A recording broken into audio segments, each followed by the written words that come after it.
Plenty of time. Stafford's going to air it out deep for Johnson. He's got it. Calvin Johnson makes the catch. Down around the 10-yard line. Terry Williams on the coverage with a face full of snow for Megatron. Let's go. Welcome in to the Fantasy Football MVP podcast. My name is Tyler Johnson, and with me as always is Ryan Elke. I know that we're coming in today.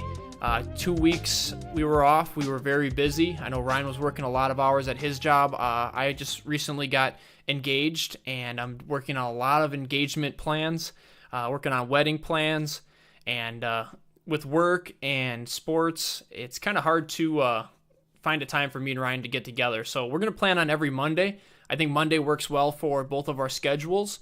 And moving forward, we'll probably record Monday and then release the episodes on Tuesday. And that'll give everyone plenty of time through the work week, to listen to anything we're talking about, sports related, fantasy football related.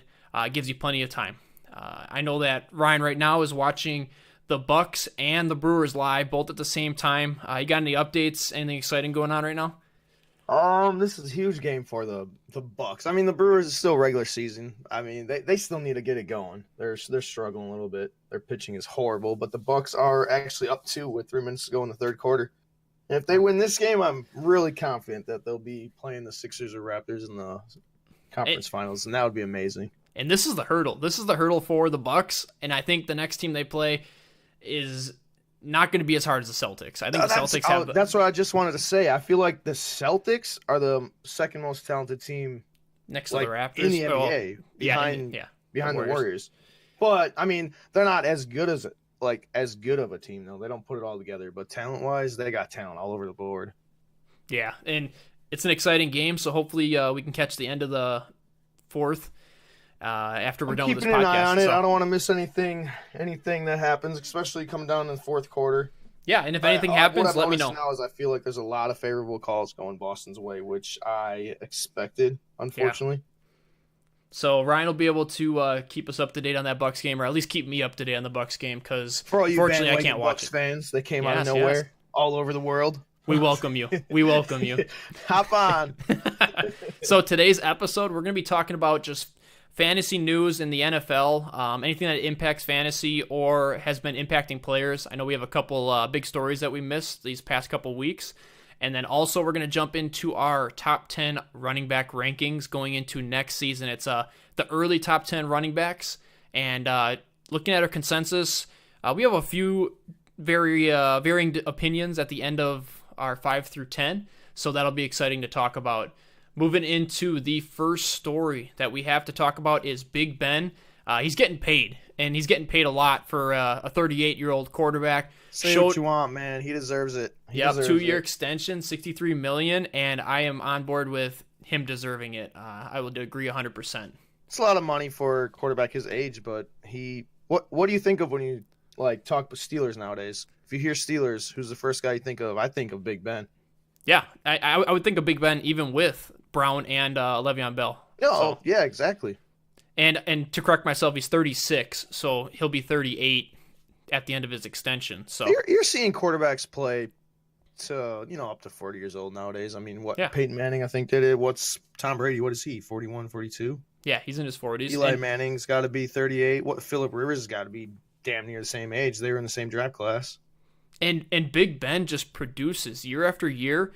He's a very stable quarterback. I know he's had a couple of seasons being injured, but he's only missed, I would say, on average, about 2 games every year. You know what I remember, when I talk about Big Ben or when someone says it, all I think about is him getting hurt, getting carted to the locker room and all of a sudden just running out and 10 minutes later. In a super cast, his knees look like they're ready to go. He's just the same size. But he just wants to be out there. I don't know. His torso, his chest, it looks like just one big sausage. But all I can think of when I think of Big Ben is all of the defensive linemen that are just around his waist, and he's kind of just sitting there with the ball above his head, and then he just throws it to him because he's so slow, and he all he does is move a little bit and shake somebody off, and he's just throwing the rock down the field. He doesn't take that many sacks, man. He's a big dude though. In looking at 2018, he had the best season yardage-wise of his career. And he had the second. Let me look here. He had 34 touchdowns and 5,100 yards.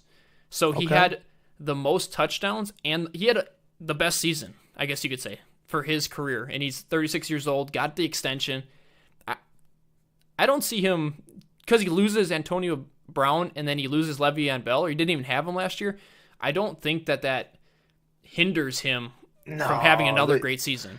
Dude, the receivers, the Steelers find receivers all over the joint. Like, yeah, they produce them like I don't know, it's crazy. They just find them all over it. Just like their running backs. Don't have to worry about receivers. Don't worry about receivers in Pittsburgh because they're gonna find them.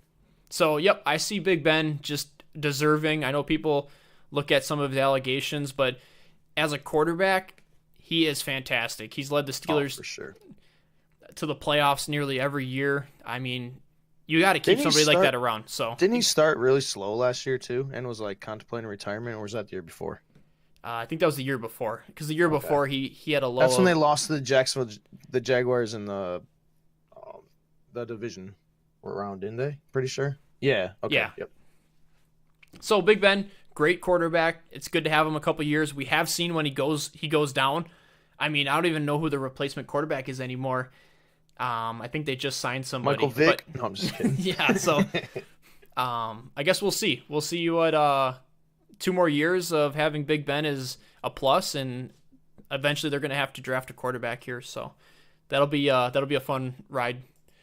Moving on to our second news article, the Dolphins, when they traded their 62nd overall pick for Josh Rosen.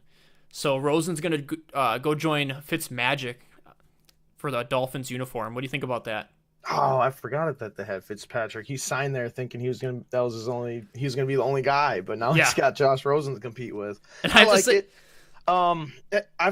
It's gonna be the same. It's gonna be a repeat of every time Fitzpatrick touches the ball. You know, he's gonna play a couple of games and he's gonna get benched, and then Josh Rosen, if he doesn't live up to expectations right away, they'll probably bench him after 2 games and put Fitzpatrick back in. He'll go on a little run, play like garbage, and then it's Rosen again. It's going to be the Buccaneers all over again for like switching. It's not even the Buccaneers. Like that's what happened with them last year, but I feel like that's Fitzpatrick. Yeah. And I'm excited for Fitzpatrick just because I know that he has nothing to lose going into the Dolphins team here with pretty much no one to throw to, but I see him just chucking the ball around everywhere.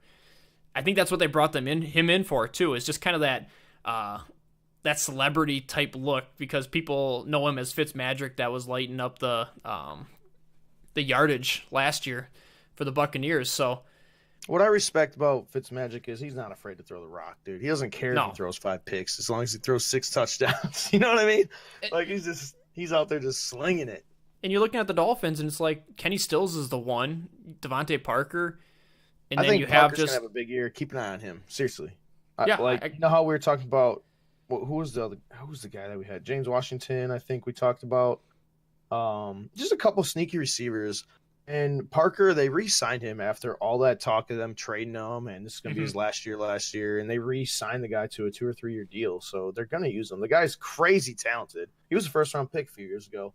Yeah, the injuries and maybe his attitude have been slowing him down, but Fitzpatrick, he loves to throw the ball, and I feel it's going to be a pretty good combination. And they got Adam Gase ain't there anymore, so I feel they're going to use their running back Kenyon Drake. Yes, he's pretty damn talented. I was just looking at Kenyon Drake because he needs to be involved. He got paid to come there, and everyone's drafting him as if he's going to be this next level running back, and he's never produced just because of the offensive scheme he's been in, and they just never used him. Balaj was awesome when they put him in, and it only makes me wonder how good Drake could be. We've seen a couple flashes, but be kind of a split for sure. Yeah. Again, it's not going to be the whole Drake show. He's a smaller running back, so I don't mean you can't just give him the rock every time, but he's so explosive. I feel like every time he touched the ball last year, he made something happen. Yeah, and with Drake, I just want to see some more receptions, and the same goes for the same as like a David Johnson. Like literally, it's opportunity. David Johnson's good one to talk about. We'll get to him later. Yeah, so I guess we'll see. What would you say? I have Fitzmagic starting, and I think that I have him probably making it to about 5 or 6 games. I'm not. I really can't. I don't really want to comment on it. I'm not really sure. It's just what really matters is how much guaranteed money Fitzmagic got. Because if it's really low, I could see Rosen taking that. Just Just like putting him on the right sideline out of right away. camp. Yeah, like seriously, right out of camp. Because Okay. when they signed Fitzpatrick, they had no idea that they were going to get Josh Rosen for a second round pick. You know what I mean? Yeah. So And talk about a that kind of steal. came out last second, and they're like, let's jump on this. And I feel even if he pans out, or if he doesn't pan out, it's worth it. A second round pick. I think Josh Rosen he's got a lot of talent. Yeah. And just talking about how if Josh Rosen was in this last draft, he's probably the number one quarterback over Kyler Murray. I would think so too, and that's so funny because Arizona drafted Kyler Murray and then traded Josh Rosen. It's like, yeah, I don't know Kyler if it's Murray's like electric, and he might put people in the seats, but yeah, I don't. It I just got seems the same more feeling with him as I had Lonzo Ball when he got drafted, and everyone's so hyped on him, and I'm like, I don't think he's gonna be that good, and he's so far hasn't been. Yeah, and I guess he'll need to produce, but I mean, you think the same with Rosen. You can't just expect. I mean, Rosen played 13 games. His team went 3-10. You can't expect a rookie quarterback to just come in there and light it up. So I expected a few years of them losing, and I guess they had different plans. Taking the recency bias and drafting Kyler Murray, it seemed like a bad move, how I thought about it. They should have traded down, got some more pieces with that number one pick, and let somebody else test the waters with Kyler. So take it as it is. I guess we'll see, and I do see Rosen ending up starting for the Dolphins this season. It just depends on when. And I can see him also struggling the same way he did in Arizona, but I want to see the Dolphins keep him around and then just groom him into the quarterback. Build around him, get some weapons. Yep. Get some more weapons, I think he'll be pretty good. So then moving on to our main event here, we have Tyreek Hill and the Tyreek Saga. So every year it seems like we get one player that we get to talk about periodically, allegations. We thought that he was on the right path, and then you see that KCTV5, they came out with the voice recording of his son saying something on the lines of daddy did it type thing, and it's very hard to take these allegations. Sad to hear that. Yeah, and if it's true, it really makes Tyreek Hill look like a POS, and we'll say it. He looks like a piece of shit. Like, seriously, he needs to be out of the league if that's true. And honestly, it sounds like it is. But we'll let them make the case for that. Yep. So it's reopened. I don't see him playing football anytime soon, or if ever.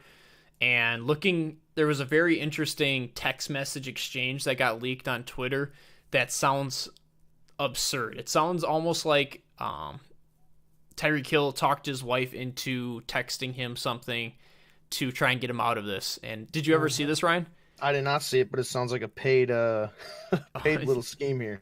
Okay, so I'll just read it out because a lot of people probably haven't seen it. And when you hear it, it's almost cringeworthy. So Tyreek texted over saying, Crystal, I didn't cause any bruising or harm to our son, but for some reason I still may be charged. And then Crystal, the baby mama, I know you didn't. I did. I hurt our son. I'm the one who did it. I was hurt and mad, so I blamed you for everything. She got paid off. Oh my goodness. It's what it reads as. It's almost like a scream for help from Tyreek. So it is super sad, and I don't want to laugh at if something so serious like this actually happened to his son. It's okay to discipline your children, but to go over the top is very scary. So we hope that he'll be doing okay after maybe some treatment, but I don't see him playing football if all of these allegations come through.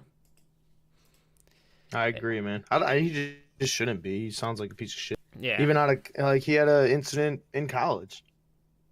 Yeah, and that's coming into the NFL. Everyone was talking about that. There's a few people that have and ended up doing something in the NFL, and it's a reoccurring issue with players. So it's something you have to look at. But it's so wild. They lost. If this happens, they've lost Kareem Hunt and Tyreek Hill back seasons to some BS like that they caused. Yeah, that's their two best weapons, and the whole team changes. And as a team, you just like they did with Hunt, you kind of just gotta let them go and figure it out from there. It's a curveball from right field. So I just feel like what they did with Hunt, they just threw him out on the streets like so easy. You know what I mean? Like, yeah. Well, and it's like they knew it already. I know well, that I feel Hunt they told had, them, yeah. and He then did now lie. that it hit the news, they're like, oh, okay, Yeah, now's but the time. I guess he did lie to him a little bit. That's what supposedly. Well, that was the story the Chief said. Yeah. That's why they just flat out cut him after more details came out. So we'll keep an eye on Tyreek Hill, and we'll just kind of keep up with the Tyreek saga, let you guys know what's going on, and we're gonna move into the main story here of our running backs. So the top 10 running backs, and then we'll touch on a couple that come afterwards, like usual. Our top 5 are the same exact. So we're just gonna start from the top at number 1. We're gonna both go with Saquon Barkley. Talk about a beast. Last year, I know that I was very hyped on Barkley, and I was taking him top 5 last year when other people were trying to get him at the end of the first round. I saw him as a top talent, and boy, was I right for drafting him. Me too, man. I took him in a couple leagues, but our main league, I traded out of that pick because Le'Veon Bell was there. Yeah. And I didn't want him. And I was going to take Barkley, but I was kind of worried. And I shouldn't have been because he was a beast. Yeah, and just to put it in perspective of where people's thoughts were, I drafted Saquon, and then I also had Leonard Fournette, and the person I was trading to wanted Leonard Fournette over Saquon Barkley. So you know, I just remembered right now that someone owes me $100 from that Barkley. I told him before the year that Barkley would finish top 5 after the season. Like year he would go top 5, and that was before the draft last year. So I gotta collect on that. Yep, good reminder. Put it down in the notes. Yep. So Saquon, I guess I'll quick touch on his stats last year. He played all 16 games on a really terrible team. 261 attempts, 1,300 yards, and he really shined because he had 91 receptions in the receiving game, 121 targets for a little over 700 yards. So PPR, that is just a gold mine in it.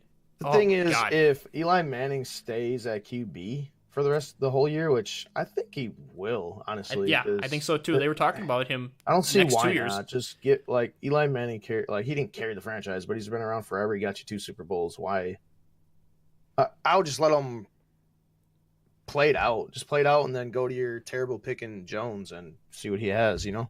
Yeah. And that bodes well for Barkley because he's gonna get a lot of dump off passes. Yep. Think about the same exact year as last year, pretty much. Same team.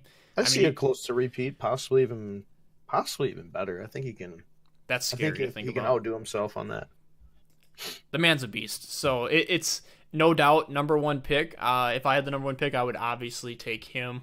Such a safe pick. And then talking about safe, we're gonna go down to our number 2, which is Ezekiel Elliott. I feel he's the safest pick right here at the 2 spot. Yeah, and you want to know what? Last year, how his receptions were going up. I think that's the main reason Barkley's above. Mad. Take 1 or 2. 1 or 2. I'm not gonna get mad. If you take Barkley, I'll take Zeke, and vice versa. You take Zeke 1, I'll take Barkley 2. Whatever. I'm happy with either of those. This is like one of the few years that I want a top 2 pick. Yeah, and looking at them and comparing them, really you take off about 100, a little bit more than 100 yards rushing, and you from a Zeke. And then you give that 100 yards to Barkley. I'm sorry, I said that wrong. Zeke has about 100 yards more than Barkley, and then Barkley has about, let me see here, it was about 100 yards more in the receiving game than Zeke. So either one of them goes up or down a little bit. They're exactly even. And I see Zeke in the passing game more this year because he was stepping it up. As soon as Cooper got there, I feel like Zeke's receiving game stepped up, and if he's there the entire year, it's possible Zeke is better than Barkley this year. So it's very possible. Yeah, like I said, it could go either way there. The explosiveness of Barkley though, he can do. I think he has a lot more potential. Zeke is Zeke. He's not going to get better than what he's done, even though it's been dominant. But Barkley, he can only go up. He's like a generational talent, I feel. And it'll be exciting to keep him healthy and get to watch him year after year. That's the problem right there, healthy, man. You know, Zeke, he's like an Iron Man. He just doesn't get hurt. It's because he doesn't do any crazy stuff. You know what I mean? Yeah. Like, he's just a straight runner, and he'll plow you over and go to the ground. Barkley, all kinds of cuts. Never know. He could. I don't know. That's the only worrisome thing about Barkley is the injury. Yeah, but I mean, playing all games last year, and if he's able to stay healthy, I feel like he's going to be a top running back from all time. Yeah, that's what I was saying. Like once in generation talent. Like Barkley could go down as a top running back of all time. Exactly. So then moving on to our number 3, Ryan last minute changed it to my number 3, which is Alvin Kamara. Interesting. Tell me why you switched Kamara up. Early in our podcast, I even had Calf over Kamara, and I switched it at the last second. I got Kamara over McCaffrey only because after seeing McCaffrey bulking up like that, it actually puts me in the other direction where you would think you'd be even more hyped, which I think some people are going to be, but I'm not. I'm going to knock him down a notch because, for one, what that shows me, it shows me that they're going to use him more inside the tackles more than ever, and that's scary to me. Yeah, you can be big like that. It's just you're going to get pounded. I just don't know if he'll be able to hold up. That's what I was worried about last year. I'm saying the same thing. I was worried about it last year, and look what he did. So yeah, he's still a top 4 pick. You can't go wrong with him. But Kamara, who does he have as Latavius Murray? Yeah, it's definitely not Ingram. That's for sure. Yeah, exactly. It's a downgrade from Ingram. Kamara's just going to get his receptions. I don't even know what his receptions were last year, but he's going to have more this year. That's for sure. I give him at least 10 more. At least. And I mean, it's the same as like how we talk about Zeke versus Barkley. I feel like the same type of argument is equal for like McCaffrey versus Kamara. Because last year, of course, Christian McCaffrey, he beat Kamara in yards. He beat Kamara in receiving yards and rushing yards. But CMC did not have anybody behind him that was threatening the job. When you have Mark McCaffrey Ingram, had the most receptions, right? Yeah, I have no stats on me right now. I'm just going off the top of the head here. McCaffrey had 107 receptions. Okay, that had to lead it. That had to lead. 8.5. So 860 receiving yards, 124. Okay. So, looking at Kamara, you have 105 targets on 81 receptions and 700 yards. And like you said, Mark Ingram, he had 645 yards. He had and he missed the first 4 games? Yeah. So those first 4 games, Kamara was dominating. I can see. I see more of that. I see more of that in the game plan than I do of the split, like the Ingram Kamara split. Yeah. So if you saw Kamara in the first 4 weeks, he was literally the elite 0 running back. Like he was that dominant. Yeah, he was putting up 40 ball like every night. And the way I look at it too is, okay, Kamara, he started 13 games. He's got right around 900 yards receiving and 700 yards 700 yards receiving, 900 yards rushing. And then you go over to CMC, who played all 16, and he's got about 300 more yards rushing and about 150 yards receiving, playing 3 more games and not having a single running back below him. He had C.J. Anderson with 100 rushing yards. Nobody else is past 100 yards. So, I mean, you get rid of that second. You add 3 more games to Kamara, and you get rid of that Ingram behind him, and I can see Kamara as just a dominant force. I see him surpassing CMC's electric year. So Kamara's got a chance of being number 1. I feel like ending this year. So yeah, it's possible for sure. So then, talking about CMC, I think we hit him pretty well. We both saw the picture. Number 4, and yeah, he looks like a beast. But he looks huge. What scares me is what are the receivers over there? The first thing I thought of when I saw that picture is that he ran 16 games last year. I'm wondering if he thought to himself, man, if I do that again this year, it's going to hurt. So he wanted to add on some weight bulked up. Yeah, so maybe last year scared him enough to where he doesn't want to get injured. He bulked up, and now he could maybe have a decline in. So, I mean, they got DJ, they have Moore? DJ Moore. I like him, but who else do they have, though? I mean, they got Curtis Samuel, but he's not he's not a receiver in my mind. No. Like a gadget type guy. Is Artis Payne still over there? Yeah, it's hard. It's hard to say who they have. I know DJ Moore is going to be their probably their top wide receiver. Funches isn't there. Yeah, Funches is gone. So I just that's kind of scary to me. Jarius Wright. Nah, that's nothing. He's nothing either. Yeah. So I guess DJ Moore might be someone to keep an eye on as well, though.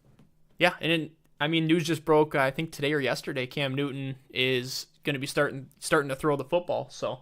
Well, I know Cam Newton didn't like the pick. They drafted Will Greer, didn't they? Yeah. Yeah, I thought he was actually one of the better quarterbacks of that draft.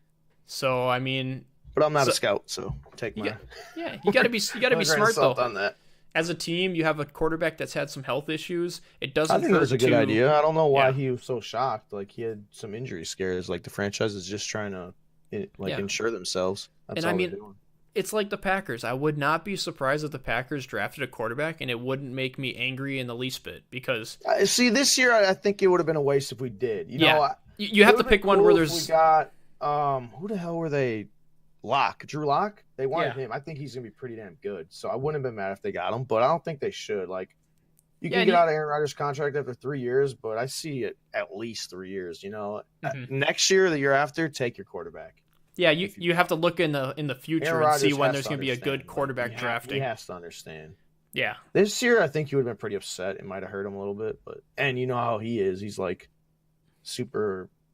He's a crybaby kind of, so he would like a probably diva. would have affected him. Yeah, he's a diva. So, we're getting kind of on a rant, but Drew Lock going to Denver was a good pick, and that was funny because we were podcast. Tyler, don't worry about it. We can talk about some stuff. We don't have to be about all top 10. We were looking at the Facebook comments, and my buddy was talking about Drew Lock going to his Bengals, and then I commented in there saying, the Bengals just traded away, and Denver drafted him. And it was just like, dude, I don't know what the Bengals are doing, but my goodness. So, all right, moving on to our consensus, our equal number 5 pick. So this top 5 is the safest thing I see in running backs. And then outside of our top 5, like we were agreeing, maybe top 6, I think Ryan was thinking about that, are kind of your question marks. You know who to go with, but you're not super happy spending a first round pick on 6 through 10. So our number 5 is Melvin Gordon, and talk about a guy that was going at the end of the first last year, and people kind of faded away from him for some reason, and he's been a beast. He's been a beast his last couple of seasons. He was injured, but he's been putting up numbers. I like him. I like him too, especially at 5. You can work with a little bit of injury concern there. Yeah. He's going to be a beast. He might miss a couple games, but just have a backup plan. Exactly. And for PPR, I know that he gets some receptions, but he's nothing like the top 4. And it gets a little shaky. So Melvin Gordon, solid pick. I would take him as the 5th running back off the board and feel happy about him being my number 1. Moving on to our consensus 6. We're actually equal through 6. I want to pause right there real quick. I want to talk about so in the draft in general, I would probably go in that order right there, those top 5 players. After Melvin Gordon at 5, I'm probably going my wide receiver. Yeah. You know what I mean? Like Hopkins goes there. And you can make a case Hopkins going before Gordon. That's what I was going to say. Top 4 picks for sure have to be the running backs. After that, you can kind of go, if you want, Hopkins, which pretty high on my board. I would debate it. Let me tell you, I would go top 4, then I'd go Hopkins, then I'd go Melvin Gordon, and then I wouldn't draft a running back probably until like the middle of the second, late second. Fair. Or I might just let it fly, and then I'll draft one in the early 3rd, 4th, somewhere around there. I feel like there's some good running backs that are going to fall to the 3rd, that if you go wide receiver, and then you're going to get a pretty good 3rd round that people are sleeping on. So, are you going to do that? Or is that your plan, Tyler? I'm going to talk about that when the draft starts coming closer and we go over kind of our strategies. Damn it, dude. Everyone's going to take my RB0 strategy, and I'm just going to be over here probably taking 18 running backs. Yeah, I'm just going to be drafting Saquon Barkley at the end of the 2nd. Okay. Everyone's going wide receivers. So then, Todd Gurley. Tell me about Todd Gurley. What do you think? What are you hoping for? He's a little scary with that knee. But yeah, late first round is where I would debate still probably taking a receiver. If he's on the board, like I said, mid to late first round, I'm gonna try to offer up that pick. Someone that might really want Todd Gurley. Yeah. And chase what he did last year. And I feel there will be people that will want it, so maybe I can get some nice draft capital out of that. Well, that's what I was gonna say. His last year stats, his first almost 3/4 of the season, was RB1 dominant. I mean, his games were off the charts when it came to fantasy points, and it came to real production. I mean, he had a game where he even stopped at the 1 yard line before scoring the touchdown and let the time run out. And it's like, you can't even ask for those points because you probably already got 30 in the game. So him to be injured and all of a sudden all of us talking about him in the late first and we're worried. I think it's very true for this upcoming season. I would like to see people drafting him early so that it doesn't leave me with opportunity later to draft him, because I still don't want that type of risk, even though it's such a great player. I still don't want Gurley, Bell. I don't want them, but it's like... So there comes a point where eventually I draft them. I'm forced to take them. That's what I don't want that. So, I mean, last year kind of where you were in last year. What you did last year. Luckily, I was able to try to find a trade partner to take my pick while Bell was on the board at 7 when he was consensus number 1 pick, or 2. Yeah. So it worked out for me. Yeah, in my eyes, it was a steal. But Todd Gurley last year played 14 games. He had 1,200 yards and 17 touchdowns. That's the biggest thing, is he was the red zone. He was the everything for when it came to touchdowns. And the Rams' offense was clicking. Now, after the playoffs, that's another story. Todd Gurley hurt, didn't do much. C.J. Anderson had the huge game. I mean, Jared Goff fell off the side of the earth. It was a mess. So it leaves you doubting. And sometimes when people are doubting and they're letting people fall, those are the players that end up popping off the next year because you're not thinking about them. So I'll keep an eye on Todd Gurley. That's why we have him at 6. I think that's very generous. And we'll kind of keep an eye on him. Talking about generous, and this is even lower than the consensus that's you see most, like the fantasy pros and everything, David Johnson.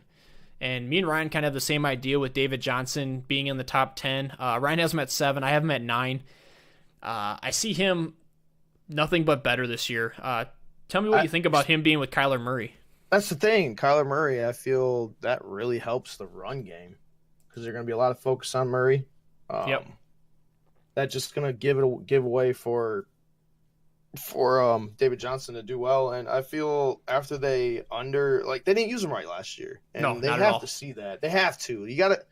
The guy's dynamic. He was what was it, rookie season or the year after? No, the year after. The year after, when I had him on my championship team, he was like most dominant player since LaDainian Tomlinson back in his crazy 28 touchdown season in fantasy. He was the player after him in terms of fantasy points. That's how wild his season was. And I mean, you even think of it this way: he had 2 more rushing attempts than Todd Gurley, and it's hard to think that way because his fantasy production wasn't there. They ran him straight into the center. They didn't let him. They called dives every play. It's like, no, man, you got to use his strengths. Yeah, you got to use him for what he's meant to do. He's meant to take screen passes. He's meant to run out as a wide receiver. Yeah, when Byron Leftwich took over as the offensive coordinator, I feel like they used him a little better, but still not how he should have been. Yeah, and I hope this offseason they work a little bit harder to get back to what worked. And with Kyler Murray coming in, it's possible that this uplifts David Johnson. I still, like we were talking about with Todd Gurley, I'm still a little worried. That's why I have him at 9, that we're hyping him up just because of a QB change. So it's a rookie QB again. We've seen it with Rosen. So I guess we'll have to see how they're treating him in the preseason, and we'll keep an eye on him. So moving on to our did you want to say anything else about David Johnson?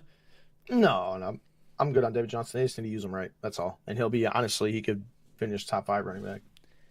Okay, yeah, I can see that. And moving on to our number 8, I have James Conner and at my 7 spot, and Ryan has him at 10. So that gives us consensus 8.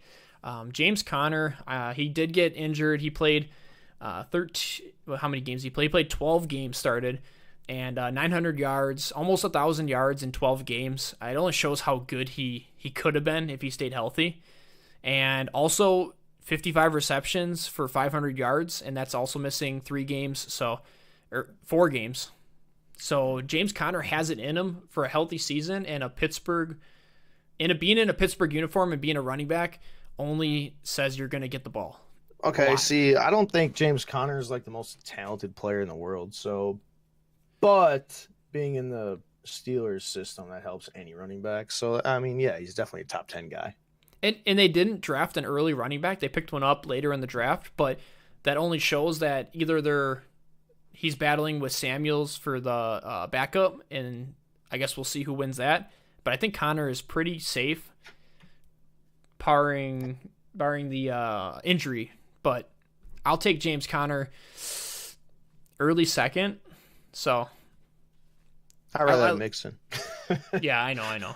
So that's where we kind of differ. So then we'll move on to, after James Conner, is Dalvin Cook.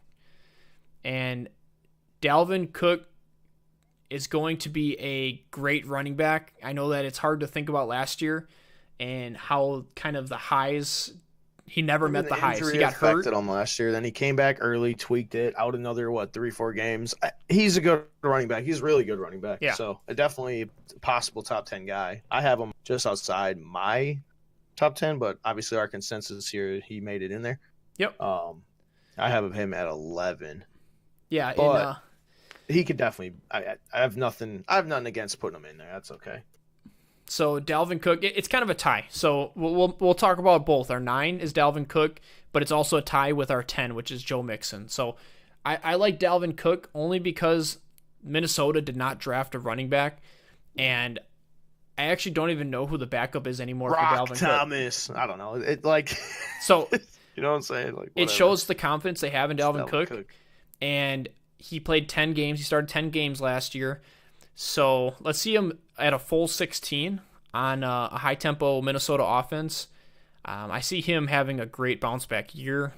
Feel confident taking him, but I wouldn't be worried about the injury concern. I wouldn't. If he gets hurt again, another hamstring injury this year, then guess what? Then he's got that tag. But until then, take him with confidence. And he's not even getting taken to the until the second round. He's like a mid-second round pick right now, and that's excellent value. If you go a high-rated wide receiver and then you take Dalvin Cook as your number 1 running back, I'm okay with that. So for sure. So let's talk about Joe Mixon. I know that I like Joe Mixon. He's like he reminds me of Adrian Peterson so much. I could be wrong here, but that's just every time I watch him play, I'm like, that looks like Adrian Peterson. It looks like Adrian Peterson, but an Adrian Peterson that can catch the ball. That's what he looks like. And in this next year, or this last year, potential is so high.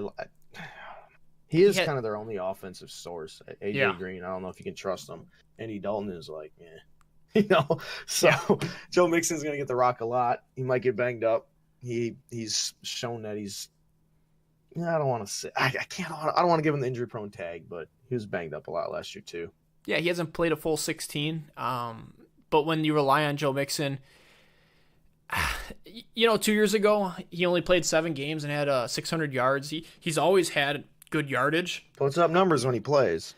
Yeah, and he flashes. He's very athletic.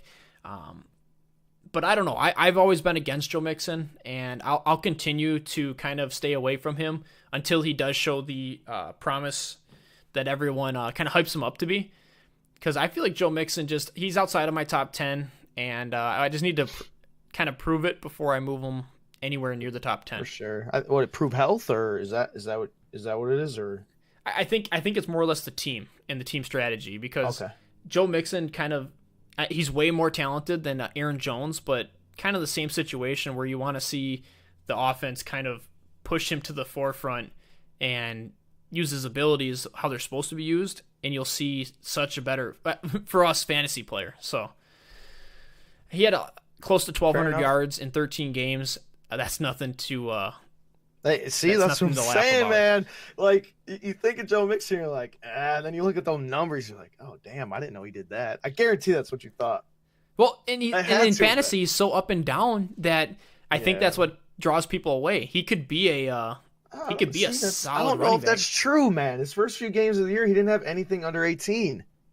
A lot of people are sleeping on Joe Mixon. They're sleeping. I hope you guys just keep sleeping. I'll take him. I want to see you draft him. I see you with a Joe Mixon on your team. But, okay, yeah, I like him. He's going to be a solid running back, and I would like to have him maybe end of the second, but I know he won't go there. A lot of people are kind of overdrafting him in my eyes, so I'm kind of hating on him.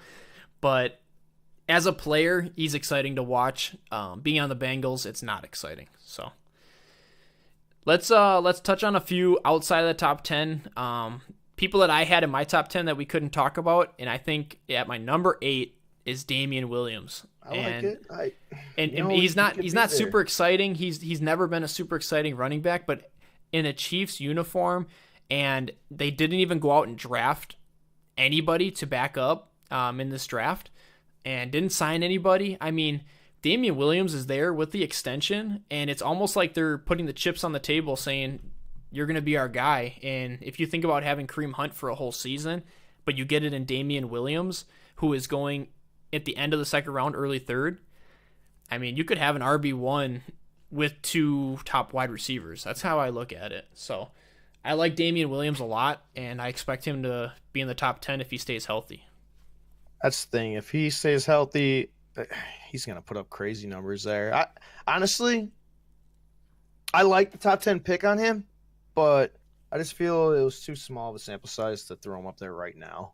Yeah. He is a guy that I definitely have my eye on. I would love to have him if I had to go my RB0 strategy and he's there In the third? And after I fill my team out a little bit with a few 3 receivers, is it possible? What round is he going in? He's the 209 right now. Okay. 208. Yeah, So end of the second. In our league, I could see him falling. People could be scared. Well, besides you'll probably snag him right before me. But you're not getting him. I was thinking hopefully somehow, because it's possible in our league that he may drop early 4. You never know. Yeah. So tell me, because you have your 8 spot. Tell me what running back you believe is in your top 10. I have Le'Veon Bell in my 8. All right. Tell me about Le'Veon Bell. What do you think about him? So I think name value alone, you can't just take him out of your top 10. But Ryan, that's where I drafted him last year. It was at the 8th spot. Yeah, 8 overall. This is running backs though. This is not counting wide receivers mixed in. I know. This is the 8th overall running back. I'll take him in the second round. But last year he had some. You didn't know what was going to happen. This year he's playing. He got less money than he thought he would, but he'll be there. And he's going to be the only guy getting the ball. It's true. So he has. I mean, Le'Veon Bell, anytime he's ever played, he's produced. So, okay, and then let's kind of touch on a couple of the rookie running backs that all of a sudden kind of are going to be a little bit of a no RB strategy type of pickup later in the draft. But with Isaiah Crowell going down to a torn Achilles, he'll be out for the rest of the season for the Raiders. It definitely makes Josh Jacobs a sleeper value. But he's probably going to jump up. Man. Oh yeah, they already have him in the top 20 consensus drafts. I'm pretty sure he's in the top 20 in running backs. I think he's going to get the Ronald Jones treatment of last year. Well, the thing with or even I think he's better than Ronald Jones, and 2, he's going to get way more opportunity than Ronald Jones had as well. Yeah, I'm just saying hype value. I can see him jumping up to Ronald Jones 4th round. People thought it was a steal at the 6th round, so we'll see where Josh Jacobs. Let me see where he's going right now. He's going at the beginning of the 4th round already. So people are drafting him early. You want to update, right behind. Joe? I got an update. Yeah, hit me with the update. 30 seconds left. Bucks up 13. Here we go, baby. We're up 3-1. Oh, Bucks Nation. Fear the deer. Crazy, dude. I didn't expect this, man. I know you didn't. I'm reading the chat. All over the Bucks, and I'm just I can't. I'm a Lions fan. I'm a Bucks fan. I'm a Brewers fan. I'm used to mediocrity. You know what I mean? Yeah. You gotta. I have to build prove the karma it to me. Let it happen, and that the thing is with me and my sports teams, since they're always so bad, is I'm negative about it, which maybe isn't the best. But I'm negative about everything. So when they do lose, it's you know what? I'm used to it. And if they win, it's just amazing. Yep. Let me tell you, growing up with Ryan, he'll try to build so much karma onto himself that it's scary. He'll be sitting there with a poker hand, looking down his hand, just say, "Oh man, my hand's terrible. It's trash," and then he'll get a full house. Yeah, He's just a karma builder. Like 2.7, you know. He's just mining, do. just mining his karma as he's just Yeah. talking. So I'm trying to trick my own. I'm trying to trick your own the game. teams? I don't know. Yeah, your fantasy team. I don't know. So Yeah. another rookie I wanted to talk about was David Montgomery, and I know you were looking Good at him pick, before we started Bears. talking. So Bears picked Keep an up. eye on him. My goodness, I mean, Keep a good eye on him. Tariq Cohen as the receiving and David Montgomery as the 1-2. You could pick yourself up a starting running back on what should be a good offense for practically nothing. I guess we'll see. We'll see where he's going in drafts, but I mean, he's going to be way down there. He's at round 7 right now, mid 7th, right by Latavius Murray, and I would love to pick him up. So I'm thinking next week we'll do our 11 through 20 because we're going to see a few of these guys in there. Leonard Fournette is another guy I wanted to touch on. They did not draft anyone behind him, and same thing as Dalvin Cook. Only thing that would hurt him is injury because he's got all the talent in the world and the opportunity going into this next season. And same goes with Devontae Freeman. So those three guys. Devontae Freeman too. If he can stay healthy, he's gonna put up some decent numbers. Ito Smith is nothing. No, nothing. Don't even be worried about. I mean, him. he's gonna get some. He'll take some touches and stuff, but goal line. That's No. Devontae Freeman's show over there. So Nick kind of Chubb, another guy. Obviously, Kareem Hunt's out 8 weeks. Yeah. So Nick Chubb. I'm probably not going to draft him because I don't like. Oh, if I do draft him, I definitely have him. I'll have him traded before Kareem Hunt comes back. Yep. And then you got like Marlon Mack. Yeah. We didn't talk about, but we'll catch up with him next week. I don't- Derrick Henry. Yeah. What do you think about Derrick Henry? Let's talk about him and then we'll be done. I don't trust him. I don't trust Derrick Henry. I know he showed a lot last year, but You don't think they're I'm going to give not- him 500 attempts? no, I'm not in on all that. They still have Deion Lewis as of now. I mean, under $7 million still that he's playing under, so they'll use both guys. God, he'll be a hype pick too. But if they do run him like they did at the end of the season, he can be a fantastic. I mean, he's got talent. He's a big dude. But he was getting like 25 attempts, almost 30 attempts every game at the end of the Yeah, season. down the stretch he was for sure. So, all right. Well, we'll see if we get him in our 11 through 20 next week. And I have a feeling me and Ryan's ratings of running backs is going to differ immensely. Yeah, I'm excited for that. You're about to hear the no running back strategy entrepreneur, expert, professional, as he talks about his later running backs. RB0, So, baby. Hey, I've yeah. been doing this since I've been doing this since even the LT and remember like Priest Holmes, Larry Johnson, Oh my God, do I remember? LT, like Sean Alexander days. I was still taking receivers. Jamal Charles. He just retired. I was still taking What- receivers over those guys and winning. So It's a strategy that works. So I want to dig deep into that strategy as well. it's a dangerous strategy. You have to hit on your running backs later, but you bulk up on those running backs. Take 6 that have potential, and like plus Just the get- free just get a agent and the couple of waiver hit. wire pickups. You just focus on running backs, and you find them, and say a couple, maybe your couple bench receivers or someone breaks out on your bench. You trade them for a running back. I mean, everyone's willing to trade. You got 11 other guys in the league that Hey, don't have give away all running the backs secrets. stashed on their bench. It's like, okay, let's go get a guy we can use. To them, that's garbage, but to me, that's my RB1. Let me get him. You know what I mean? All right.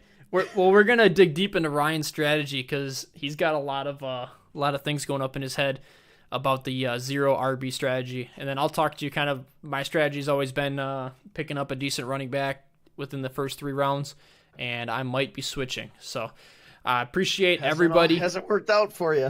Yeah, other leagues it has. Your league, Yeah, for sure. your super team that always takes it. I always build the squad, man. If you're not trading, you're not trying. Heard Yeah, that before. True. Yeah, you got to trade. You have to trade. If you're the old school guy and you're playing with these new guns, you're gonna lose. All It's right, just simple as that. we'll end it there, and then I definitely Go Bucks. maybe in three or 4 weeks here we'll start talking about our strategies, and that'll be a fun episode as well. So appreciate everyone stopping in. We do apologize for the last couple weeks. Super busy, but we're gonna stick to Monday and getting the episodes out on Tuesday. Want to get them to you early And then as the season comes closer, we want to jump into 2-3 times. We'll do some live streams. I want to kind of build a community here. So make sure you follow us on iTunes is the most important. It's the podcast.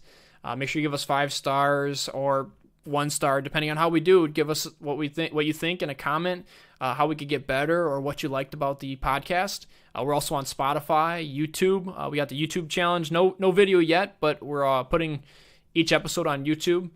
We got TuneIn, Podcasts, Pocket Casts, and Google Play. So make sure you're checking in. Our Twitch handles will be streaming.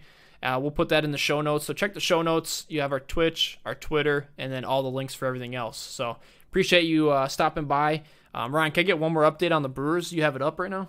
Brewers tied 2-2.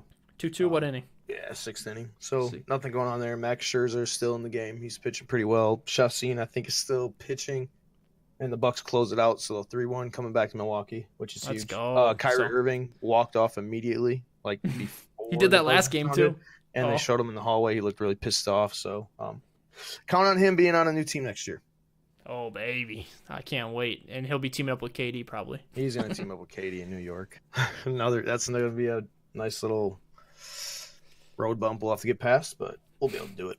All right. Thanks, everyone, for showing up, and we will talk to you soon.